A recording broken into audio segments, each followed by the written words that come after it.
राम राम दोस्तों, आज आपका फिर से एक नई कहानी में स्वागत है। कहानी पूरी सुनिएगा। अगर पसंद आए तो चैनल को सब्सक्राइब जरूर कर लीजिएगा इसी तरह की कहानी सुनने के लिए। मेरे छोटे छोटे बच्चे थे, मुझे कोई नौकरी नहीं दे रहा था, इसलिए मैंने मजबूर होकर मर्द का भेष बदला और ड्राइवर की नौकरी करने लगी। मेरे मालिक तो बहुत अच्छे इंसान थे, रोज़ मुझसे रास्ते भर बातें करते और एक दिन उन्होंने बातों बातों में ही मुझे बताया कि वे एक लड़की से बहुत प्यार करते हैं। मैंने कहा, यह तो बहुत अच्छी बात है। आप इतने जवान हैं और खूबसूरत भी, अमीर भी हैं। आपसे तो कोई भी लड़की शादी करने को तुरंत तैयार हो जाएगी। लेकिन मेरे कदमों तले से ज़मीन तब सरक गई जब उन्होंने मुझे मेरी ही तस्वीर दिखाई। मेरा नाम सोनिया है। मैं अपने माँ बाप की इकलौती बेटी थी। मुझे पढ़ने लिखने में कोई ख़ास शौक़ नहीं था, इसलिए मैंने 12वीं के बाद पढ़ाई छोड़ दी। मैं एक खाते पीते परिवार से थी। मेरे पिता, 2 भाई और उनकी एक बहन थी। शुरू से ही मेरे खानदान में जायदाद के खातिर झगड़े चलते रहे। पापा सारा सारा दिन अदालतों में ही घुमा करते थे, क्योंकि मेरे चाचा और बड़े पापा दोनों हमारे हिस्से की प्रॉपर्टी हड़पना चाहते थे, क्योंकि मेरे कोई भाई नहीं था। वक्त इसी तरह गुजर रहा था। फिर एक दिन मुझे खबर मिली कि मेरी एक बहुत ही अच्छी दोस्त मीनाक्षी की शादी है। वह बहुत अमीर थी। मीनाक्षी ने स्पेशली मुझे अपने हर फंक्शन में इनवाइट किया था। मैं उसकी मेहंदी के फंक्शन में गई थी तो घर आते वक्त काफ़ी रात हो गई कि तभी एक गाड़ी आकर मेरे पास रुकी। उसमें से कुछ लोग निकले और उन्होंने मेरे मुंह पर एक कपड़ा रखा। मैं बेहोश हो गई। जब मुझे होश आया तो मैंने अपने आप को एक तहखाने में पाया, जहाँ पहले से ही कुछ लड़कियाँ मौजूद थीं। ये एक बड़ा सा कमरा था, जिसे मुझे समझने में ज़्यादा देर न लगी कि यह कोई कैद खाना है। यहाँ पर छोटे छोटे बच्चे भी कैद थे और कुछ जवान लड़कियाँ भी थीं। इन लड़कियों से क्लब में डांस करवाया जाता और कुछ को तो कोठों में भी बेच दिया जाता था। पुलिस भी इस गैंग के साथ मिली हुई थी। इसमें से एक लड़का मुझे देखकर मुस्कुराया करता। उसे देखकर मुझे बहुत गुस्सा आया। वह मुझे घूरता ही जा रहा था। मैंने डर से एक लड़की का हाथ पकड़ा और उससे कहा कि किसी न किसी तरह से यहाँ से निकलना ही होगा। मैं डर के मारे कांप रही थी। मुझे अपने साथ साथ अपने माँ बाप की भी फिक्र हो रही थी। मेरे बिना उनका तो रो रो के हाल बुरा हो गया होगा। सभी लड़के और बच्चे रो रहे थे। एक बच्चे के पास जाकर मैं बैठ गई। वह बच्चा मुझे बहुत ही प्यारा लगा। मुझे उस बच्चे पर बहुत तरस आ रहा था। उसे देखकर लग रहा था कि वो गुस्से से ज़मीन को घूर रहा है और सोच रहा है कि जैसे तैसे मुझे यहाँ से निकलने का रास्ता मिल जाए। मैंने प्यार से उस बच्चे के सर पर हाथ फेरा और कहा, तुम इन जालिमों के हाथ में कहाँ से आ गए? मेरे सवाल करते ही वो बच्चा फूट फूट कर रोने लगा। तभी वहाँ पर कुछ लोग आ गए और सभी को भेड़ बकरियों की तरह मारने पीटने लगे और मारते हुए कह रहे थे कि चलो तुम लोगों को कहीं और जाना है। यहाँ पर करीबन 500 कैद हैं और इन 500 लोगों को कहीं और शिफ्ट करना होगा। इस अंधेरे कैद खाने में सूरज को देखे हुए मुझे कई दिन बीत गए थे। कुछ पता नहीं था कि कब सुबह होगी और कब शाम। यहाँ पर कुछ लोगों से ड्रग्स सप्लाई का काम भी लिया जाता था। अब मुझे उस दिन का डर था जिस दिन यह लोग मुझे भी इस घिनौने दलदल में डाल देंगे। अक्सर हम जिन चीज़ों से डरते हैं हमारे साथ वही होती हैं। अब ये लोग यहाँ पर मौजूद सभी लोगों को नशे का आदी कर रहे थे। एक दिन मुझे भी एक दूसरे कमरे में ले जाया गया। यहाँ पर मौजूद एक लड़के ने मुझे इंजेक्शन दिया और अब रोज़ यही होता। और कब मैं इस नशे की चपेट में आ गई मुझे पता ही नहीं चला। और जो लड़का इंजेक्शन देता, मैं उसके पास जाने लगी और उससे अपने मन की सारी बातें शेयर करती और खूब रोती कि यह हादसा होने के बाद मेरे माँ बाप तो जीते जी मर गए होंगे। पता नहीं लोगों ने मेरे माँ बाप को क्या क्या सुनाया होगा। इस लड़के का नाम रोहित था। मुझसे वादा किया कि एक न एक दिन मैं तुम्हें यहाँ से निकाल दूँगा, लेकिन इससे पहले किसी ने उस लड़के को पुलिस के हवाले कर दिया। कहते हैं ना कि खराब वक्त तो गुज़र ही जाता है, लेकिन जिस पर गुज़र रही हो उसे ही पता चलता है कि कैसे वक्त गुजरा। एक दिन हम लोगों की निगरानी पर जो शख्स रखा गया था, अचानक उसे चक्कर आया और वह गिरकर बेहोश हो गया। अब हम सब ने मौके का फ़ायदा उठाया और वहाँ से भाग गए। यकीन करिए कि उस दिन पता चला कि आज़ादी क्या होती है। अपनी जान सबको प्यारी होती है। हम सब अंधाधुंध भाग रहे थे। पीछे गुंडे लगे थे जो हम लोगों पर अंधाधुंध गोलियां चला रहे थे और इस भगदड़ में कुछ लोगों को गोलियां लग भी गई थीं। मैं इतनी तेज़ी से गिरी कि मेरा एक बाजू टूट गया। लेकिन इस वक्त इस तकलीफ़ से ज़्यादा यही सोचती कि कुछ भी करके यहाँ से भागना है, नहीं तो सारी ज़िंदगी इनकी कैद में रह जाऊंगी। यह एक सुनसान रास्ता था, सड़क के साथ लगा हुआ एक घना जंगल। मैं जंगल में घुस गई और बड़ी मुश्किल से जान बचाकर यहाँ से निकली। रात काफ़ी हो चुकी थी। सड़क पर आती जाती गाड़ियों को रोकने की कोशिश की, लेकिन रात के इस वक्त भी लिफ्ट देने को कोई तैयार न था। मैंने पैदल ही चलना शुरू किया। 2 दिन से भूखी थी और नशे की आदत की वजह से मेरा चलना मुश्किल हो रहा था। कुछ दूर भागने के बाद मैं वहीं गिरकर बेहोश हो गई। जब मेरी आँख खुली तो मैं हॉस्पिटल में थी।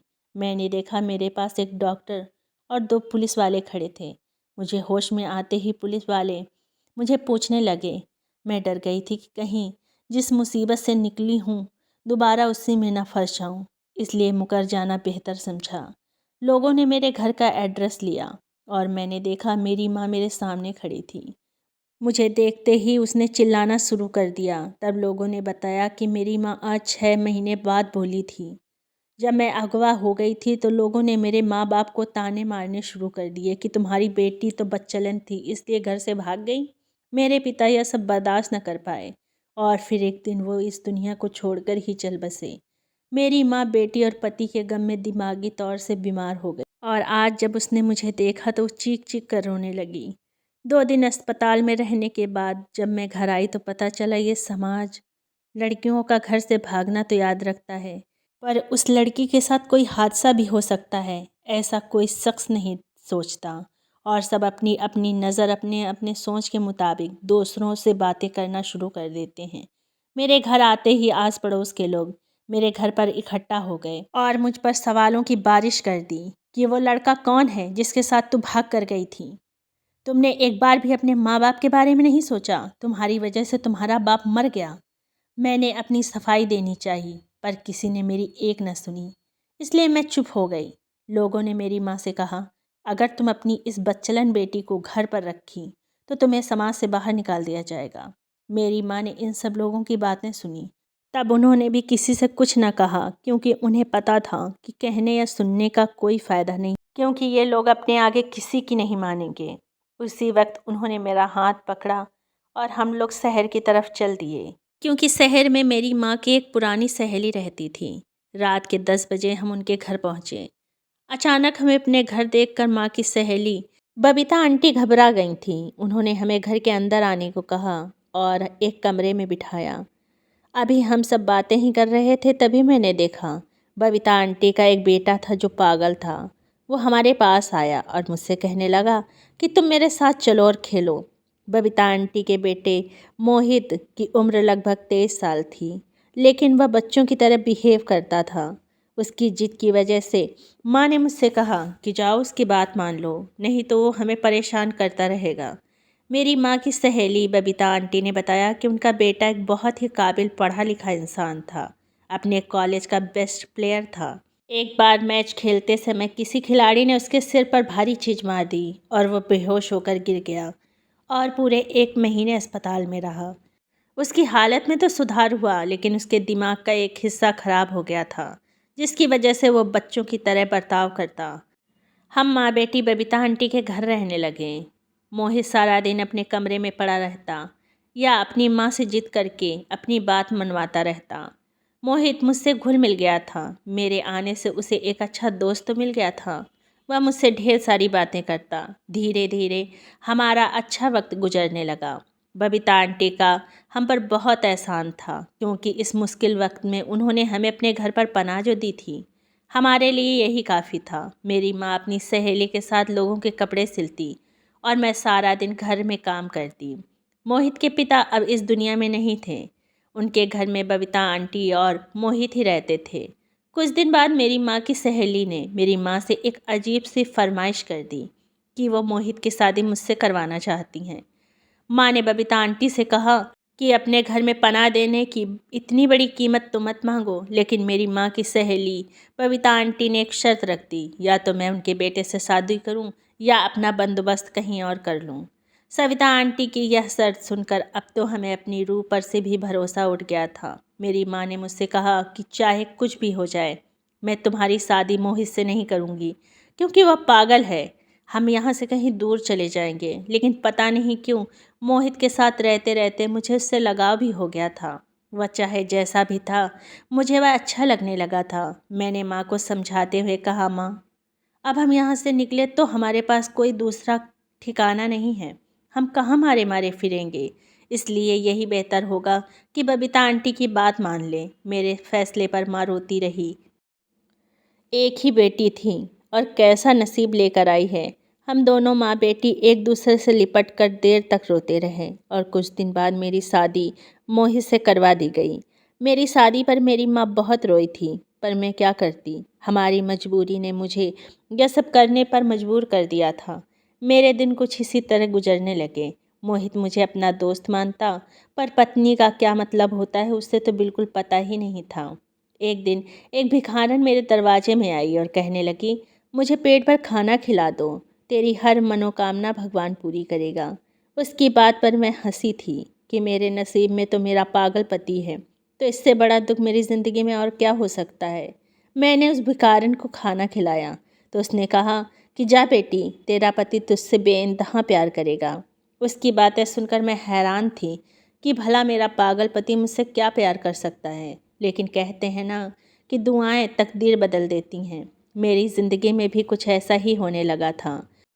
मैंने महसूस किया कि मोहित के हालात में दिन ब दिन सुधार होने लगा है। मोहित की सुधरती हालत देखकर हमने उसका इलाज दोबारा से शुरू करवा दिया। इस बार डॉक्टर को भी उम्मीद थी कि मोहित जल्दी ठीक हो जाएगा। मेरा पूरा पूरा दिन मोहित की देखभाल में ही निकल जाता, लेकिन मेरी मेहनत रंग ला रही थी और मोहित की हालत में सुधार होने लगा। अब वह पहले से बेहतर हो गया था। लेकिन मोहित के ठीक होते ही पता नहीं मेरी सास को क्या हो गया कि वह मुझसे नफरत करने लगी। मेरे पति मोहित को मेरे खिलाफ भड़काने लगी। इन बुरे हालातों में भी किस्मत में मेरा साथ नहीं दिया। मेरी माँ की तबीयत बहुत ज़्यादा ख़राब हो गई। मेरी माँ के इलाज में मेरे ससुराल वालों ने कोई साथ नहीं दिया और अचानक मेरी माँ इस दुनिया को छोड़कर चल बसी। अब मैं बिल्कुल अनाथ और अकेली हो गई थी। लेकिन मेरा यहाँ कोई अपना न था। मेरी माँ के गुज़रते ही मेरी सास का अत्याचार मेरे ऊपर और बढ़ गया। वह मेरे पति मोहित से कहकर मुझे बहुत सारी बातें सुनवाती। मोहित पहले से बहुत बेहतर हो गया था, लेकिन वो अपनी माँ के हाथों का खिलौना बन गया था। उसकी माँ जैसा कहती वह उसके ही इशारों पर नाचता। हम पति पत्नी अजीब रिश्तों में जुड़े थे, साथ होते हुए भी एक दूसरे के साथ नहीं थे। हमारा रिश्ता बस यूं ही चल रहा था कि एक दिन मेरी किस्मत में एक नया मोड़ आया। अचानक मुझे पता चला कि मैं माँ बनने वाली हूँ। लेकिन अपने माँ बनने की खबर सुनकर मुझे थोड़ी सी भी खुशी न हुई थी, क्योंकि मेरे और मोहित के रिश्ते में जो दरार थी वह हमारे आने वाले बच्चे के लिए ठीक न थी। मेरे मन में यह डर था कि पता नहीं मोहित अच्छा पिता बन पाएगा या नहीं। जो इंसान अच्छा पति नहीं बन पाया, वो अच्छा पिता कैसे बन सकता है। इसी डर से मैं अपने बच्चे को इस दुनिया में ही नहीं लाना चाहती थी। मैंने अपने मोहल्ले की एक औरत से बात की जो अस्पताल में नर्स का काम करती थी। वह मेरी मदद करने को तैयार भी हो गई। लेकिन अस्पताल जाने के बाद पता चला कि मेरा अबॉर्शन नहीं हो सकता। अगर ये बच्चा गिराने की कोशिश की गई तो मेरी जान भी जा सकती है। मैं अपना मायूस चेहरा लेकर वापस घर लौट आई थी। वो 9 महीने मेरे लिए 9 साल के बराबर थे। किसी तरह से यह 9 महीने गुजरे और मैंने 2 जुड़वा बच्चों को जन्म दिया, एक बेटा और एक बेटी। बच्चों को देखकर मेरे मन में अजीब सी खुशी थी। अपने बच्चों को देखकर मेरी ममता तड़प उठी और मैंने उन्हें अपने सीने से लगा लिया। बच्चों की पैदाइश के बाद मोहित और मेरी सास का रवैया अब पहले से कुछ बेहतर हो गया था। वह दोनों मुझे भले ही ना पूछते, लेकिन उन्हें बच्चों से बहुत लगाव था और मेरी जैसी बदकिस्मत के लिए यही काफ़ी था। धीरे धीरे मेरे दिन कुछ इसी तरह गुजरने लगे और वह दिन भी आ गया मेरी ज़िंदगी में जिस दिन मेरी सास और मेरे पति मोहित किसी काम से बाहर गए थे, पर वापसी पर आते वक्त उन दोनों का एक्सीडेंट हो गया और मौके पर ही उन दोनों की मौत हो गई। उनकी मौत की खबर सुनकर मैं फिर से एक बार टूट कर बिखर गई थी। वह दोनों मेरे लिए कैसे भी थे, पर वही लोग तो मेरे बच्चों का सहारा थे। यह सब सोच सोच कर सारी सारी रात मुझे नींद न आती कि अब हमारा गुजर बसर कैसे होगा।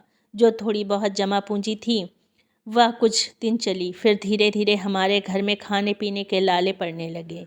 एक माँ खुद भूखी रह सकती है, लेकिन अपने बच्चों को भूखा नहीं रख सकती। मैं अगल बगल के मोहल्लों में काम कर अपने बच्चों का पेट पालने लगी, लेकिन एक अकेली औरत का कोई सहारा नहीं होता।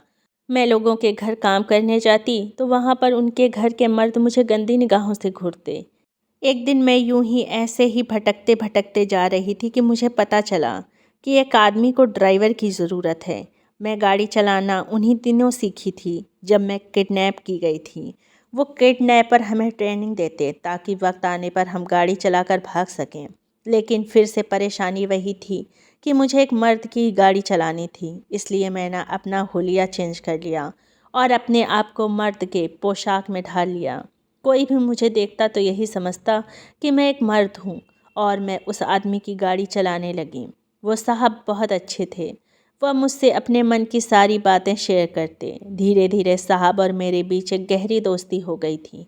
गाड़ी चलाते चलाते मेरा सफ़र भी अच्छा गुजर जाता और एक दिन बातों ही बातों में मैंने उनसे पूछ लिया, आपने अभी तक शादी क्यों नहीं की? उन्होंने मुझे बताया कि एक लड़की देखी थी और उसी से मैं प्यार करने लगा। पर ज़िंदगी में एक ऐसा वक्त आया कि मैं उसे ढूंढ न सका।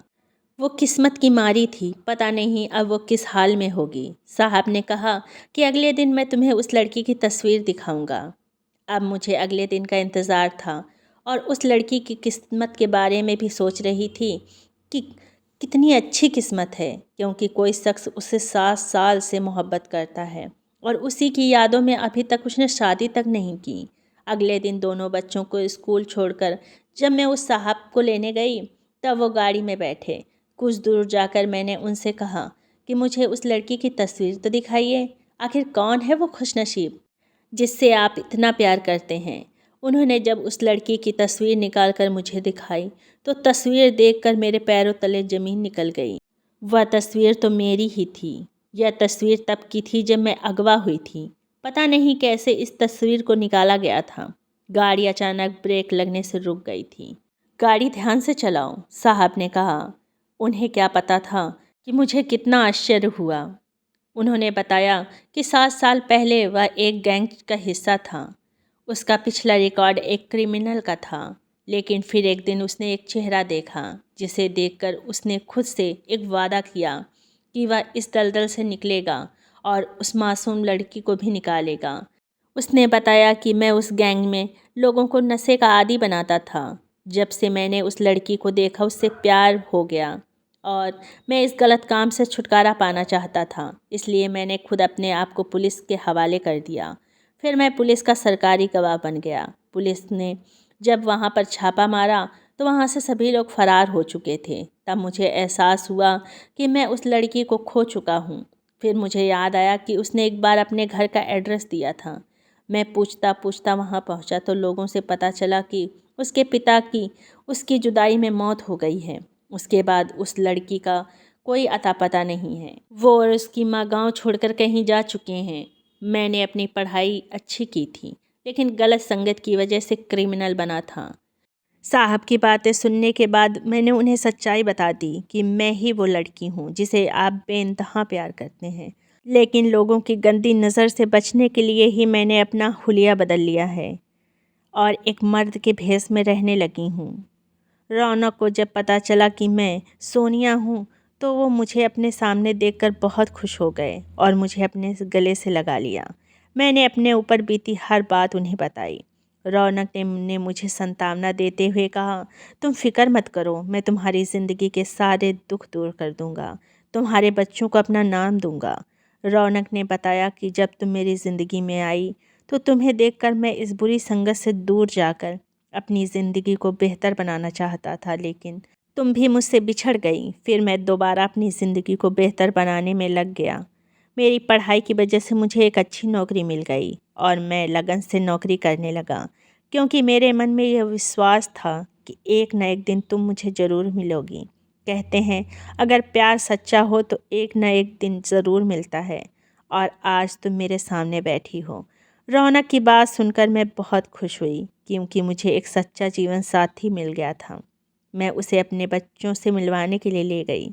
कुछ दिन बाद रौनक ने मुझसे शादी कर ली। मैंने अपनी ज़िंदगी में जितने दुख झेले थे, रौनक ने आकर मेरे दामन में खुशियाँ भर दी। रौनक मेरे बच्चों से भी बहुत प्यार करता था और अब हम एक खुशी जीवन जी रहे हैं।